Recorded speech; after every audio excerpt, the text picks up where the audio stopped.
regreso a su podcast Mente en Contexto. El día de hoy tengo una compañera, una amiga, una conocida de también nuestra amiga Andrea Mejía, su hermana Regina. O sea, que te presentaras con quién eres, qué haces, qué comes. Bueno, pues muchas gracias por la invitación, Marcos. Yo soy Regina Macías, soy psicóloga también y pues he trabajado con niños, con infancias y ahorita pues venimos a platicar un ratito aquí. El tema del día de hoy es bastante interesante.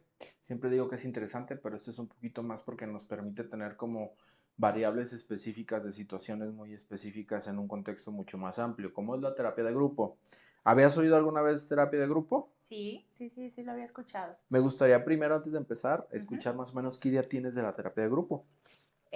Bueno, yo había escuchado en cuanto a pues el tiempo que he tenido de experiencia y con colegas que han trabajado en esas áreas, pues había escuchado que efectivamente pues es una terapia en donde hay mayor número de personas, ¿no? Generalmente en la psicoterapia escuchamos que es individual, únicamente pues la persona que va a asistir a la terapia y el Ujú. terapeuta, ¿no? Pero acá, pues es más o menos 5 o 10 personas en terapia de grupo y que siempre pues es un trabajo sobre todo para ayudar a los consultantes que siempre tienen algo en común, ¿no? Cierto. Que el tema que quieren tratar es algo en común. Y aquí, por ejemplo, algo que sí me gustaría acotar, nosotros o como profesionales de la salud o como la parte pop, tenemos como esa visión de terapia de grupo donde va un conjunto de personas solamente a externar lo que le molesta, a llorar y a que se sienta acompañado. Ujú. Creo que eso sí funciona, sin embargo, en las terapias basadas en evidencia, lo que se busca es que eso no solamente sea un lugar donde puedas depositar toda esta parte emocional, toda esta parte desagradable tal vez que para tu contexto normal sea muy complicado llevar en ese lugar, sino que busquemos de cierta manera en ese momento en específico desarrollar habilidades. Por ejemplo, una de las diferencias no marcadas entre terapia individual y terapia de pareja es que en la terapia individual se plantean, se generan estrategias muy focalizadas para el problema puntual que trae la persona. Sin embargo, solamente se diseñan. ¿A qué me refiero que se diseñan? Tratan de llevar o evocar dentro del área del trabajo como ese problema que tienes allá afuera para ver herramientas que te puedan servir. Ujú. En terapia de grupo es diferente porque no solamente se diseñan, se llevan a cabo. Por ejemplo, si es un grupo nutrido, hay como diferentes tipos, ¿no? Está quien solamente son sobre problemas muy similares, por ejemplo, de cáncer, de problemas renales, de problemas del neurodesarrollo, que tienen a hacer situaciones muy específicas. Sin Ujú. embargo, cuando tenemos variedad de situaciones, también nos permite entrar como en ese contacto de a ver si de veras funciona en otro lado. Entonces no Claro. solamente te quedas con el diseño, no solamente te quedas con, a ver, oye, ¿te gustaría intentarlo allá afuera? Sino, a ver, vamos intentándolo aquí Aquí adentro adentro. para ver qué pasa. Y también es importante, ¿por qué? Porque una de las cosas que pasa mucho en terapia individual, te lo digo por experiencia, es de que tú vas trabajando meses sobre una conducta saludable para el consultante y de repente se anima, o te voy a tomar algo que me dijiste fuera de cámara, con los papás, Ujú. ¿no? De Sí. repente, oye, fíjate que vamos a hablar de la asertividad, vamos a hablar de esto, vamos a hacer de lo otro, tú vas a ser totalmente firme, vas a poner límites. El adolescente se enfrenta con su papá y ¿qué pasa?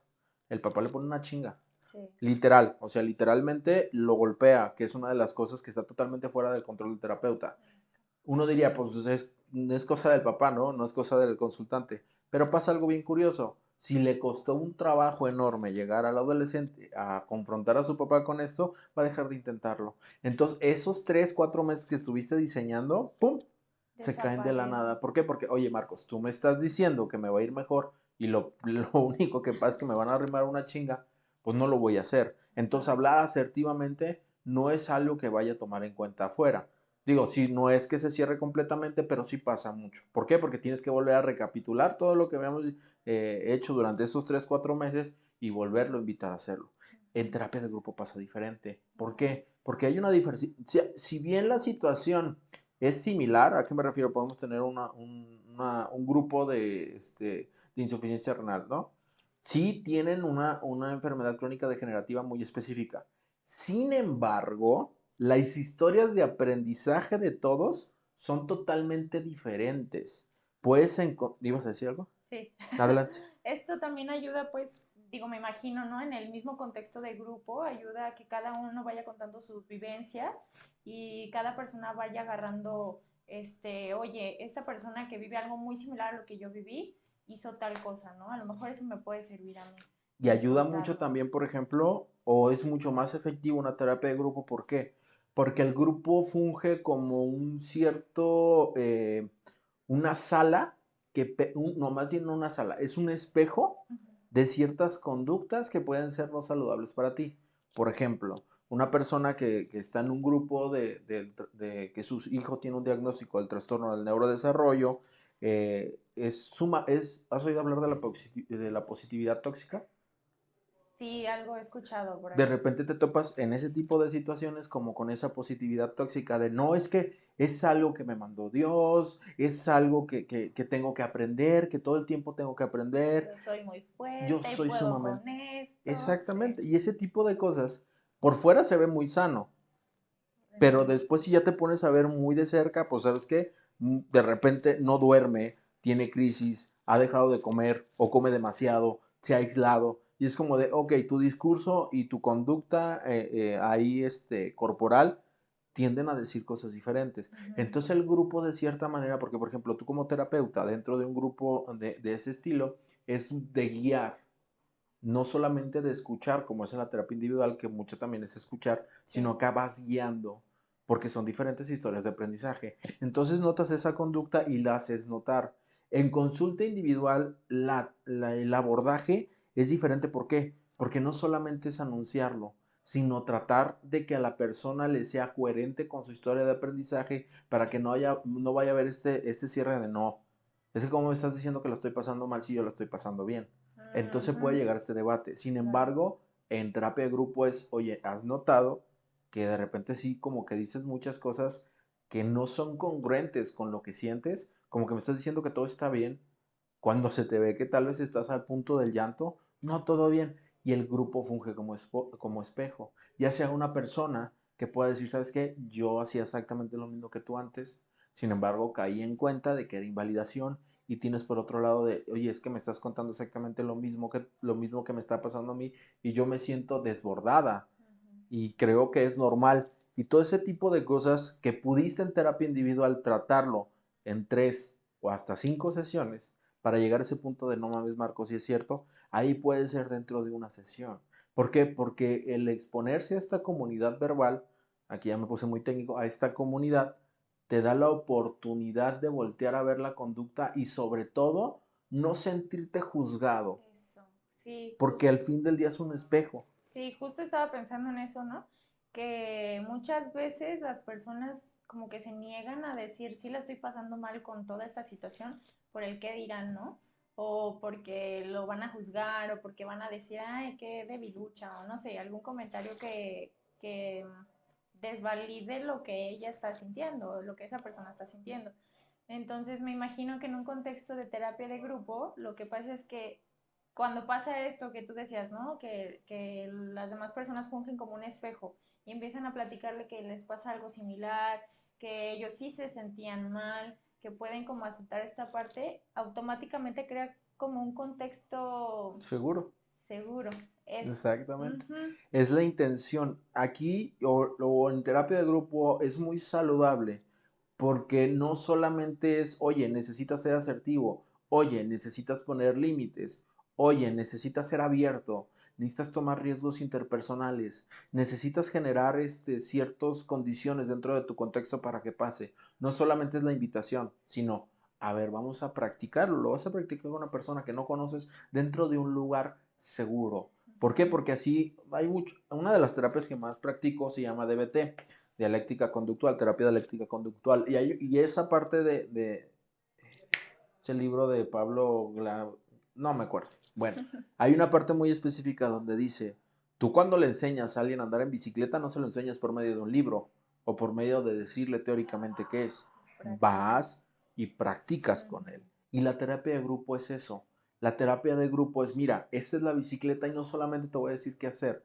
Nos vamos a subir, nos vamos a caer juntos, vamos a empezar a andar, vas a empezar a andar más rápido, vas a empezar a saber frenar, vas a empezar a saber a girar y no lo vas a hacer solo. ¿Por qué? Porque creas una comunidad de vínculos diferentes a los que están allá afuera que te permite encontrar esa salud dentro de lo que tú haces, no en lo que el otro espera. Ujú. Porque también de donde arrancamos estas son las diferentes historias de aprendizaje. Una sola situación, por ejemplo, llámese un diagnóstico de insuficiencia renal, en diferentes historias de aprendizaje se va a ver diferente.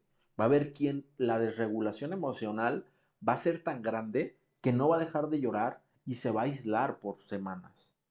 Existe esa posible respuesta. Hay otra posible respuesta que se llama duelo inhibido. No pasa nada. Oye, pues te acaban de dar un diagnóstico nada alentador de qué es lo que va a pasar en los siguientes años. No pasa nada. Está bien. No pasa nada. Y tú lo ves íntegro. Ujú. Sin embargo, digámoslo, dentro de las evidencias, podemos decir que no es tanto aceptación, porque es como de no, no pasa nada, más es una negación de lo que Negación. está Ujú. pasando y sobre todo un control completo de las emociones. También tienes quien explota en ira, explota en queja, explota en una situación que dices, güey, ya me tiene hasta la madre esta situación, porque a mí, y ese tipo de respuestas, cuando la expones en un grupo y te das cuenta que primero, no eres el único. Segundo, la gente reacciona de manera diferente. Tercero, como estás reaccionando tú, no es necesariamente malo, Sí. simplemente que estás atendiendo tu historia de aprendizaje. Es como cuando ya se empieza a generar este vínculo y ahora sí, ¿qué sigue?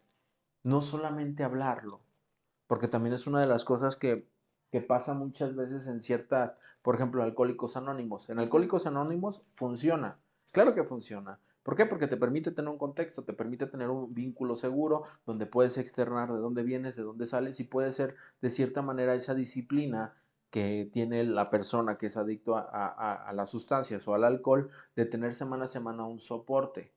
La diferencia con las terapias de grupo basadas en evidencia, ¿cuál es? Que no solamente estamos ahí como soporte, como, como de, pues ya te desbordaste, ven la semana que entra, aquí sacas todo, medio te regulas y te Y te regresas. vas. No, aquí la intención es empezar a desarrollar habilidades. Empezar a desarrollar habilidades, ¿por qué? Por ejemplo, ahorita me aterrizo más a la intención de este episodio. Las terapias de grupo para personas que tienen un hijo con un trastorno con un hijo que tiene un diagnóstico del trastorno del neurodesarrollo. Sí.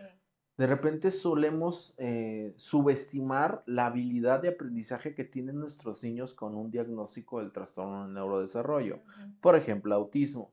De repente es que no va a hablar, entonces ¿para qué le hablo? Sí. Pues resulta que aunque para ellos, aunque exista un diagnóstico del neurodesarrollo, no dejan de absorber información. Y al no dejar de absorber información, van a absorber la manera en tú cómo te comportas en tu contexto. Y si tu contexto no tienes habilidades de regulación emocional, no tienes habilidades de afectividad interpersonal, no tienes habilidades de tolerancia al malestar, no tienes habilidades de estar en el aquí y el ahora, ¿qué es lo que va a pasar?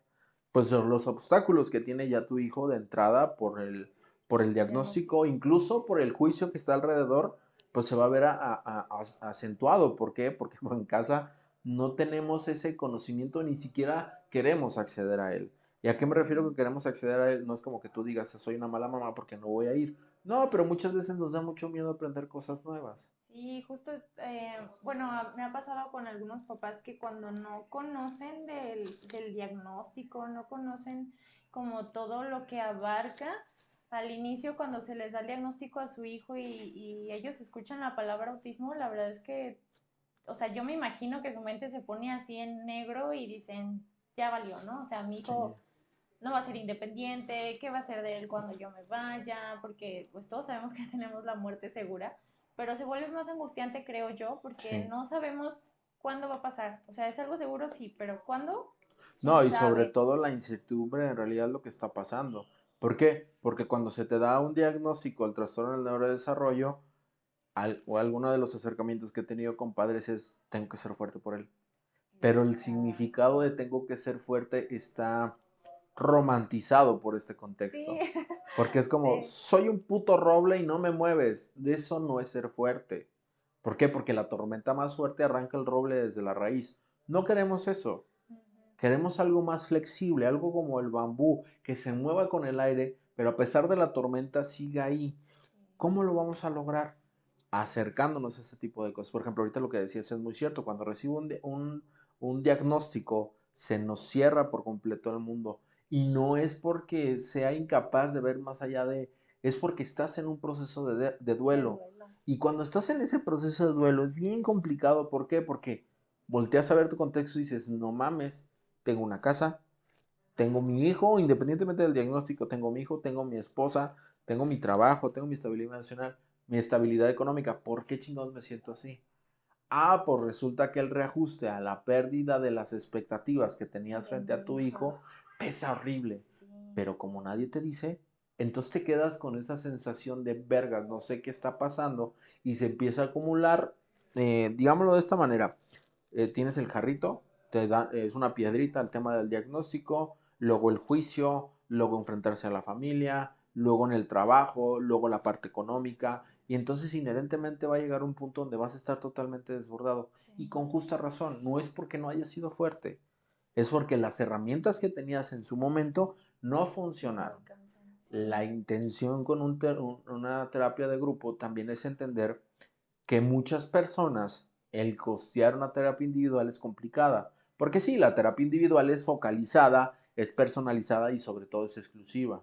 Pero ahí es cuando el costo de la misma sesión aumenta. En una Ujú. terapia de grupo te permiten tener de la misma manera que en una terapia individual las estrategias. La única diferencia es de que estás compartiendo con más personas. Que de repente es difícil, sí. ¿Por qué? Porque si a veces es difícil decirle al psicólogo, Sí. llegar y sabes que pues la cagué con esto, hice el otro, no he podido hacer esto, no he podido hacer otro. En un grupo suele ser más difícil. Y, Y o sea, fíjate, yo creo que también muchas veces como que no tenemos la idea de lo que es el grupo y nos da como cierta pena hablar de nuestras cosas, ¿no? En frente de gente desconocida. Pero ya una vez que lo haces, creo yo que es mucho mejor porque precisamente te das cuenta de que las personas están viviendo algo similar a ti, ¿no? En terapia individual, yo le puedo platicar una situación a mi terapeuta y a lo mejor mi terapeuta nunca ha vivido eso y yo puedo pensar, no, pues, ¿qué me va a decir si nunca lo ha vivido, no? Que exacto. suele pasar muy seguido. Y en cambio, en terapia de grupo, ahorita que lo dices, pues son personas que viven algo muy similar, que te pueden contar sus historias y eso te va a ayudar también a ti a poder expresarlo, a poder pues vivirlo a lo mejor de una mejor manera, sobrellevarlo más tranquilamente. Creo que, o sea, ya cuando te metes a terapia de grupo lo puedes ver hasta mejor que terapia individual, Sí, creo yo. es más efectiva. Se ha Ujú. demostrado que es mucho más efectiva la terapia de grupo. Sin embargo, sí necesita un poquito más de especialidad en cuestión del terapeuta, Ok. porque no es sencillo. ¿A qué me refiero que no es sencillo? Pues al estar expuesto a diferentes historias de aprendizaje, la guía del terapeuta tiene que ser muy puntual, hasta dónde sí y hasta dónde no, Ujú. porque aquí te estás enfrentando con una situación totalmente ideográfica que quieres de cierta manera estandarizar, que sería una de las dificultades que pudiera encontrarse el terapeuta, no las personas, el terapeuta con terapia de grupo, porque de repente lo que le funciona a fulanito no le va a funcionar a sutanito. Es importante que tengamos como esa visión como terapeuta. Y también es importante lo que voy a decir, vuelvo a aterrizarlo a lo que hablamos del diagnóstico del neurodesarrollo. Entender que cuando tenemos un diagnóstico del neurodesarrollo, nosotros como padres tendemos a querer generalizar la responsabilidad de todo el contexto sobre nosotros mismos, que no le falte nada, educación, estabilidad económica, muchas situaciones y la responsabilidad en sí es muy pesada.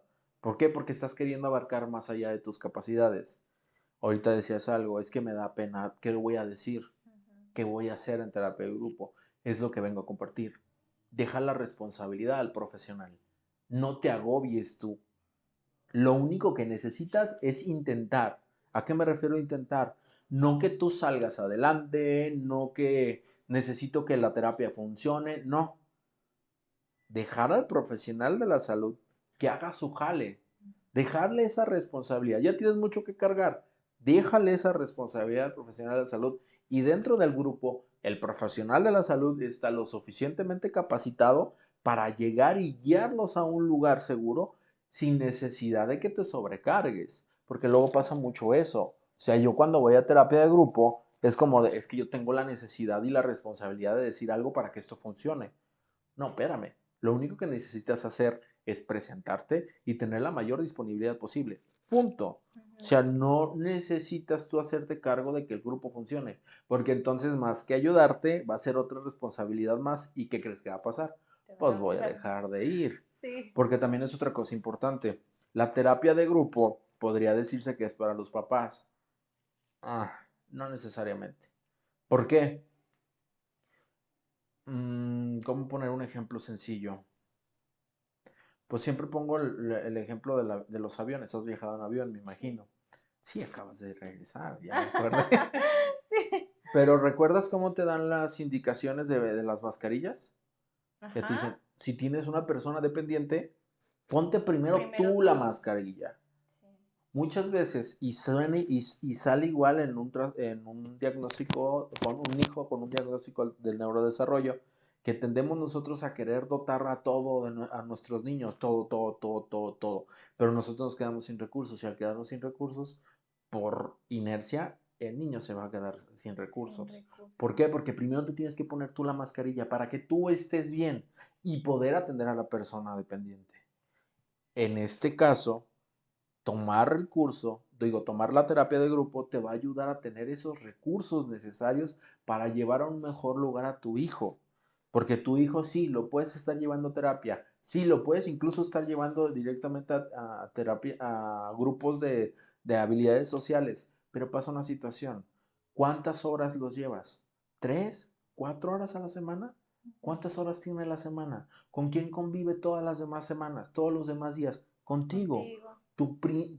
Su principal foco de aprendizaje, Eres tú. Sí. y esa responsabilidad es cuando se empiezan como, ¿cómo? Espérame, espérame. Y si lo estás haciendo sobreviviendo, porque es normal, de entrada no necesitas, un padre no necesita tener un pequeño con un diagnóstico para vivir sobreviviendo. De entrada sobrevives. Sí. Punto. Siempre. Pero siempre es bueno aprender nuevas técnicas de sobrevivencia. ¿Por qué? Porque va a ser mucho más sencillo y tu hijo se va a ir con herramientas mucho más elaboradas y probadas contigo, que creo que es una de las cosas bien importantes que por lo menos a mí no se me enseñó. No, yo creo que a casi nadie. Ajá. Sí, y ahorita que lo dices, sí es cierto. O sea, muchos papás, eh, pues parece que se desviven, ¿no? Para cuidar a sus hijos, para darles lo mejor, para que tengan las 1000 terapias y ellos sean, pues, los mejores y desarrollen sus habilidades lo mejor posible. Y en este discurso de yo puedo con todo y yo soy súper fuerte, ya no necesito autocuidarme, ¿no? Ni necesito ir a ningún lugar para estar bien yo porque ya estoy bien yo. Entonces, ahorita que lo dices, sí hace mucho sentido, ¿no? O sea, pues cuídate tú primero para que lo que tú le vayas a dar a tu hijo sea lo que realmente necesita y que le vaya a funcionar también, ¿no? Si Exactamente. uno está mal, pues, ¿cómo lo vas a ayudar? Y también pasa algo bien curioso en terapia de grupo. Ahorita que hablabas del autocuidado. Nosotros como padres en Latinoamérica, ya le hablaba con una compañera, estamos muy apegados al sacrificio. Y muchas veces en terapia de grupo se nota ese sacrificio. Ajá. ¿A qué me refiero que se nota ese sacrificio? Hay una de las habilidades que se busca para la regulación emocional, se llama análisis en cadena. ¿Qué es un análisis en cadena? Por ejemplo, explotaste o irritaste o tuviste una crisis de ansiedad. Se busca paso a paso cuáles fueron los eventos que te llevaron a esa crisis de ansiedad. No, pues no pasó nada. A ver, vayamos analizando y ponemos el evento y empezamos a poner todas las cadenitas alrededor qué fue lo que pasó antes, cómo te despertaste, y a veces te das cuenta que hay una cadenita bien especial que hubiera evitado todo Todo el lo demás. evento. Y que la volteas a ver y dices, no, pues ha de ser lo más cabrón del mundo, ¿no? Necesita una atención personalizada, necesita algo muy focalizado. No, lo único que necesitaba era comer cuando se levantara. Y Nada ya. más.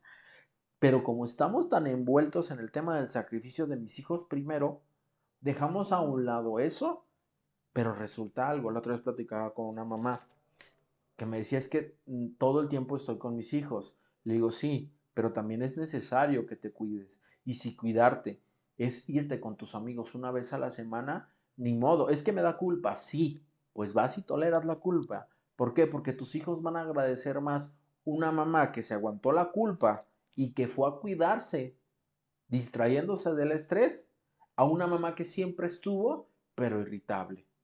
Y ahí, por ejemplo, bueno, me surge la idea que a lo mejor pasa en muchos contextos, cuando a mamá o al cuidador no le es posible dejar a los hijos en algún otro lado, ¿no? Que también eso puede ser como una barrera para autocuidarse, para Sí, tener un sí, tiempo libre claro. para cada uno. ¿Qué pasaría ahí Es entonces? lo que otra vez estaba peleando con un señor en Facebook. Decía, cómo que la desigualdad provoca ansiedad? Justo por eso. Porque hay personas que no tienen los recursos necesarios para poder darse esa escapada. Y está bien, tu contexto no te lo permite. Ujú. Sin embargo, también hay otras habilidades que te puedan llevar. Por ejemplo, no puedo salir, qué gacho. Y empiezas un cúmulo de irritabilidad a tu alrededor, de quejarte, no, incluso a culpar a tu hijo. No puedo salir por tu culpa. Estoy irritable por tu culpa. Esa Ujú. situación se volvió de algo desagradable que es, no tengo la capacidad, no tengo los recursos, no tengo la compañía como para poder salir y despejarme, se volvió más grande a querer culpar al pequeño, Ujú. incluso no reparar. ¿Qué es lo que podemos hacer en esos casos? Algo bien sencillo, habilidades de regulación y sobre todo acciones comprometidas hacia tus valores de vida. ¿A qué me refiero de regulación? Tienes que aceptar que estás frustrada, enojada, triste, decepcionada o incluso hasta asco te da el hecho de que no puedas salir. Ujú. Aceptar que esa situación está pasando. De que, Burga, quiero salir, pero ni modo, me voy a quedar. Eso le, esa regulación emocional te va a permitir voltear a ver a una acción comprometida hacia tus valores. ¿Qué quiere decir esto? ¿Por qué no dejas al pequeño? Porque lo quiero. Ajá. Ujú. Entonces, ¿por qué te estás quedando? Porque lo quieres. Ajá. Y el hecho de que te estés quedando te enoja. Sí. ¿Por qué? Porque quiero salir. ¿Por qué no sales? Porque lo quiero. Ah, entonces lo estás haciendo porque lo quieres. Porque lo quieres proteger. Tienes razón. E Ujú. irónicamente, la actividad desagradable de no poder salir tiene un sentido. Sí. Y ya no es culpa es tu culpa. Es lo estoy haciendo por ti. Y no está esta situación de culparte de todo lo hago por ti, sino de, güey, sí me estoy quedando y vamos a disfrutar. Si me estoy quedando por ti, vamos a disfrutar. Y entonces ya te permite regular de nuevo esa sensación de quedarte y buscar algo apacible para él, para el pequeño. Ujú. Y así logras una reconstrucción de tu contexto hacia un lugar mucho más sano para ambos. Es lo importante de desarrollar habilidades, no solamente desahogarte, no Claro. solamente llegar y decir, ah, pues sí, está bien, pues la semana me fue así, así, así, asado, psicoanálisis. No se trata solamente de llegar y expresar lo que me hizo sentir incómodo, sino muchas veces te va a tocar tolerar la incomodidad, porque es uno de los, se podría decir de los temas, no encontré una palabra mejor, más bien de las habilidades a desarrollar, que es la tolerancia al malestar. Y eso Dime. casi no, o sea, no se nos enseña, ¿no? O No, sea, es como no. tienes un malestar o algo te está haciendo sumamente incómodo, pues dale la vuelta, ¿no? O sea, De hecho, evítalo. muy probablemente en el lugar donde nos estés viendo o escuchando, esté evitando que seas tolerante al malestar. Porque el celular está hecho para eso. El celular es algo que te mantiene con tu atención focalizada hacia pequeños reforzadores agradables para ti, para que no sientas estas sensaciones incómodas. Por eso es de que cuando estás con tu pareja ya no tienes nada que hablar, Lo sacas agarras. el celular. Por eso es de que cuando vas con la familia de tu pareja, sacas el celular. Por eso cuando estás tu mamá te está regañando, sacas el celular, porque te permite distraerte y ya no tolerar el malestar. Pero ¿qué pasa cuando no trae pila? Te frustras muchísimo. Y entonces ahí, aunque no quieras, no es solamente lidiar con lo que de entrada, de inicio te daba malestar, sino que ya tienes que lidiar con el hecho de que Otro no malestar. tienes celular. Sí. Entonces la habilidad, la tolerancia al malestar es necesaria también muchas veces con tus hijos. O sea, esa situación de que a veces te van a sacar de quicio. Ayer en mi casa fue un caos. O sea, tenía a mi niña de 5 años pidiéndome algo a 3 pisos de la repisa. Tenía a mi niño pequeño llorando a llanto fluido. Tenía una cita cercana y yo estaba así como de, ¡ah! Porque era demasiada frustración. La tolerancia ahí fue necesaria e inevitable. Pero aquí el tema es cómo la toleras. Que muchas veces puedes salir corriendo, pero no puedes dejar a tus dos hijos. En mi caso, no podía dejar a mis dos hijos ahí. ¿Qué es lo que pasa? Pues tienes que tolerar. Esa también es una de las habilidades que nosotros desarrollamos. Ya sea habilidades a poder cambiar la química. Por ejemplo, ¿a qué me refiero a poder cambiar la química? Mojarte la cabeza con agua fría. El distraerte de cierta manera de la situación focalizada, el incluso ejercicios de respiración que nos va a permitir a nosotros regular de cierta manera y dejar que pase. Y entender que una habilidad de tolerancia al malestar no soluciona nada. Nada. Lo único que tienes que hacer es no empeorarlo. Punto. Muchas veces con el tema de la tolerancia al malestar, voy a poner un ejemplo también con el celular. ¿Qué pasa cuando se te moja el celular?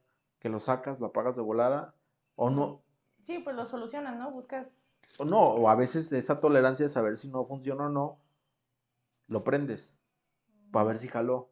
Y esa situación desesperada, porque no estabas tolerando la incertidumbre de si jala o no, lo terminó madreando. Porque resultó que Fue sí la prendió peor. y olió a quemado. ¿Por qué? Sí. Porque estaba mojado dentro. Fue como, es eso, no empeorar las cosas. Tolerar sin desregularte completamente y decir, bueno, está pasando esto. Porque también es importante. Una de las habilidades de tolerancia al malestar es la distracción, pero no distracción no pasa nada, sino esto Ujú. está pasando, me estoy pasando de la chingada, está siendo sumamente ansioso, está siendo sumamente incómoda esta situación, me distraigo con otra cosa. Aceptar lo que está pasando para después pasar a distraerte. Justamente que ahorita que dabas como las estrategias y mencionabas lo de la distracción, sí estaba yo pensando, digo, a lo mejor eso se puede malinterpretar en cuanto a la negación, ¿no? Del malestar. O sea, me distraigo, pues mejor lo evito. Pero ahorita que lo dices, pues es importante ese punto. Si me voy a distraer, primero tengo que aceptar lo que está pasando, lo que estoy Y sintiendo, que no puedes hacer nada. que no puedo hacer nada y que si intento hacer algo, a lo mejor lo voy a empeorar. Entonces mejor veo para otro lado, ¿no? Es fácil distinguir entre si es una aceptación y tolerancia al molestar o si es una negación y una evitación. ¿Cómo? Yo siempre pongo la ansiedad como ese niño chiquito Ujú. de 3 a 6 meses, que los niños de 3 a 6 meses solamente tienen una habilidad de comunicación, el llanto. Sí. Cuando lloran, lo hacen de tal manera y tan fuerte y tan agudo para que el cuidador atienda su necesidad. Incluso si no sabes qué necesidad es, él va a empezar a seguir llorando hasta que le atines. Sí. Así es la ansiedad. La ansiedad te va a empezar a gritar. Va a empezar primero a decirte, güey, algo está mal.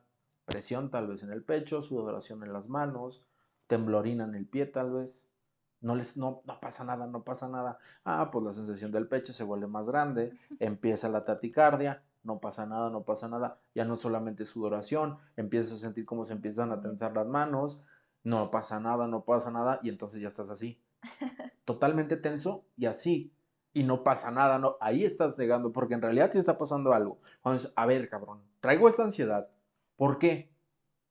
No está pasando nada, pero ¿por qué me estoy sintiendo así?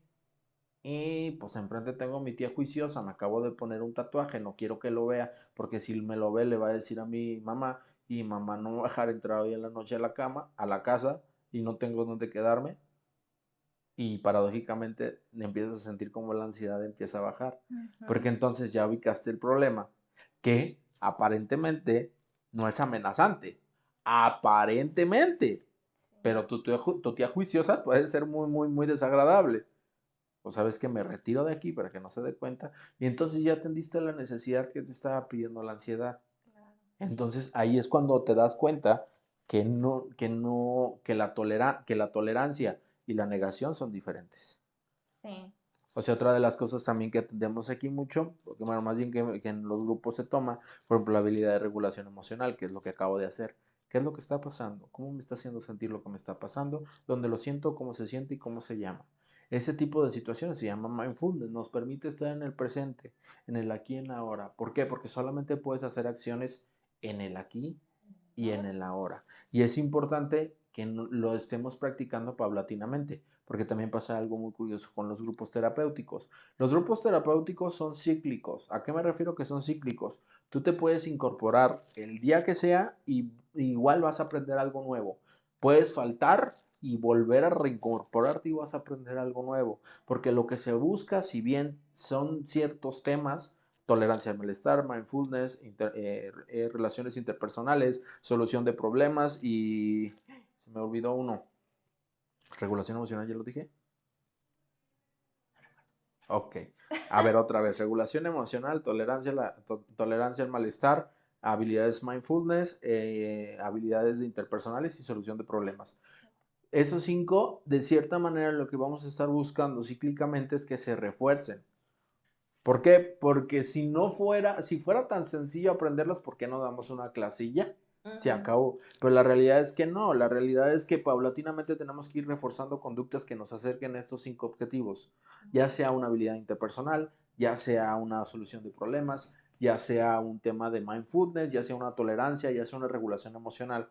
Poco a poco ir reforzando, ir practicando, ir encontrando ese sentido a las situaciones, porque por ejemplo, muchas veces lo que pasa dentro de las habilidades de mindfulness y de regulación emocional, algo que se trata es la aceptación de las cosas como lo que realmente son, sin quererlas cambiar o sin quererlas mover. Pero muchas veces para eso tienes que dejarlas salir. ¿Qué es lo que pasa? Muchas veces se le invita al consultante o al miembro del grupo que se permita sentir. Y entonces ellos dicen, no, porque voy a perder el control. Y si pierdo el control, ¿quién me ayuda? Y es como lo que le estás pidiendo es muy intuitivo. Porque lo que le estoy pidiendo a una persona que todo el tiempo busca el control es que pierda el control. Es no, carnal. O sea, me estás pidiendo que haga justo todo lo que he hecho toda mi vida para sentirme bien. Sí. Y es como, inténtalo. Si aquí, mira, aquí tienes un grupo que te puede ayudar a controlarlo. Y paradójicamente, cuando se permiten perder el control, es como de, ¿qué pasó? Nada. ¿Fue más fácil manejarlo? Sí. Entonces perder el control no está tan mal. Porque hay una gran diferencia entre tú permitirte el descontrol y explotar. Porque una explosión nadie la controla. Nadie. No existe ser humano en el planeta que pueda controlar una explosión. Lo único que haces es generar un ambiente seguro para que nadie salga herido. Pero nadie puede controlar una explosión.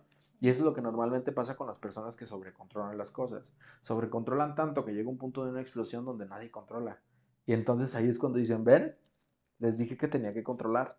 Y sucede lo que querían evitar, ¿no? Ajá. Pero la realidad es que es paradójico, porque lo que querías evitar era la explosión, pero no hiciste cosas para evitar la explosión, sino hiciste cosas para evitar la emoción. Ajá. Y que al Entonces, final de cuentas te llevan a la explosión, ¿no? O sea, no exactamente. te das cuenta de eso. Y cuando empiezas a manejar, cuando empiezas a aceptar que tus sensaciones son normales, según el contexto, que lo que estás sintiendo puede o no ser efectivo, porque también es otra cosa que es importante decirlo, muchas veces te vas a sentir enojado y muchas veces el expresar el enojo puede ser efectivo o no. ¿A qué me refiero? Por ejemplo, con tu hijo, ¿no? Puedes expresar el enojo y puede resultar efectivo en el momento, pero a largo tiempo puede ser que ese episodio se quede en la memoria del pequeño. Entonces ahí no es tan efectivo. Se busca desarrollar habilidades para poder regular el enojo y que sea mucho más sencillo expresarlo sin necesidad de agredir al otro o saber en qué momento sí y en qué momento no. Porque, por ejemplo, puedo estar con mi pareja, puedo estar molesto y lo puedo expresar, me molesta esto de ti y puede haber un cambio. Sin embargo, si estás en una junta de trabajo con directivos, es lo que me molesta su cabeza. Pues, Pues pues no, no va a exactamente. ayudar a nada. Es esa dialéctica entre qué es lo que puedo hacer y qué es lo que tengo que tolerar. Es el equilibrio que podemos llegar dentro de una terapia de grupo. Y es como lo que decías hace rato, ¿no? También, o sea, ver qué es lo que está pasando y darte cuenta si puedes hacer algo para solucionarlo o es mejor no moverle porque se puede Tolerarlo, empeorar. exactamente. Ujú. Y es una habilidad de solución de problemas, Claro. porque la habilidad de solución de problema de repente suena muy obvio, ¿no? Como, pues sí, tengo que analizar qué es lo que está pasando, tengo que hacer una lluvia de lo que puedo solucionar, ok, suena muy obvio, ok, entonces ¿por qué la solución de problemas que tienes en tu día a día no es tan efectiva? Porque tal vez hay algo que se te está pasando. Y lo importante aquí es ponerlo sobre la mesa para atender ciertas cosas que nos pudieran ayudar. Sí, algo que bueno, me pasaba pues en situaciones en las que yo estaba en un acompañamiento Psicológico. psicológico, emocional con una consultante, es lo que yo trataba de expresarle, ¿no? O sea, la importancia de que todo lo que tenemos en la mente y todo lo que estamos constantemente pensando lo pongamos sobre la mesa para que sea mucho más sencillo ordenarlo y ver qué es lo que está fallando, porque si no lo hacemos así tranquilamente va a ser muy difícil lograr o llegar a una solución y más fácil empeorar la situación. Siempre, siempre. Sí, Pues no claro. sé si quieras cerrar aquí. Sí, sí, está bien. ¿Qué te llevas?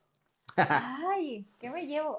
Vayan a terapia de grupo. O ir a terapia de grupo, vayan a terapia de grupo, es muy buena.